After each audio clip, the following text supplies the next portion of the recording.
আসসালামু আলাইকুম। ভালো আছেন? ভালো আছে। দেখা একটা বিষয় আমরা অবগত আছি যে যে সুদ খান হারাম, এই বিষয়টা আমরা জানেন কিনা? যে আল্লাহ রাসূলের কোরআনে স্পষ্ট আছে যে সুদ খান হারাম, ব্যবসাকরণ হালাল। ঠিক আছে, এর মধ্যে আরেকটা যদি বিষয় হারাম আছে, এই বিষয়টা আমরা সমাজে অবগত। বিষয়টা এটাকে আপনারা জানেন কিনা?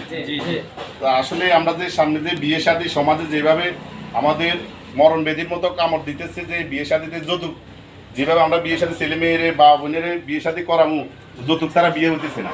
তো আমরা ইনশাল্লাহ আমরা সবাই প্রত্যেকটা মা বোনদেরকে ভাই বা আমি সহ সবাই সামনে দিয়ে আমরা বিয়ে শাদী করুক যৌতুক বিয়ে, ঠিক আছে?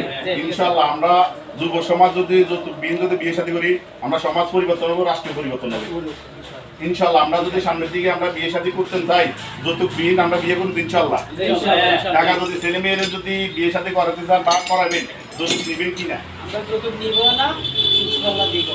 ইনশাল্লাহ কাকা কথাতে আমরা একমত। আমরা সমাজটাকে পরিবর্তন করতে হলে যুবক ভাইদেরকে আমি সহ সবাই সামনে দিকে বিয়ে শাদীতে যেন যৌতুক না শব্দ আমরা সমাজে বসবাস করবো ইনশাল্লাহ। আমরা কাকা থেকে ইনশাল্লাহ আমরা দোয়া চাই, আমরা সামনে দিয়ে বিয়ে শাদী যৌতুক বিহীন করতে পারি আলহামদুলিল্লাহ। আমি সমাজের দেশে কথা বলেন। আসলে লটা কিন্তু হারাম, দেওয়াটাও কিন্তু হারাম।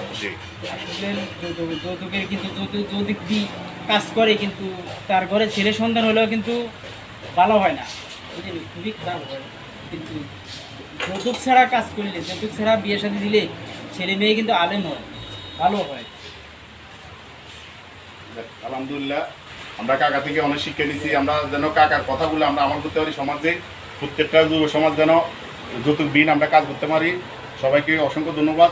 এটা আসলে মূলত আমরা যৌতুক বিহীন যেন সমাজে এই কথাগুলো দেখি যেন পরিবর্তন হয়, সামনে বিয়ে শাদীগুলো যেন যৌতুক বিহীন হয়।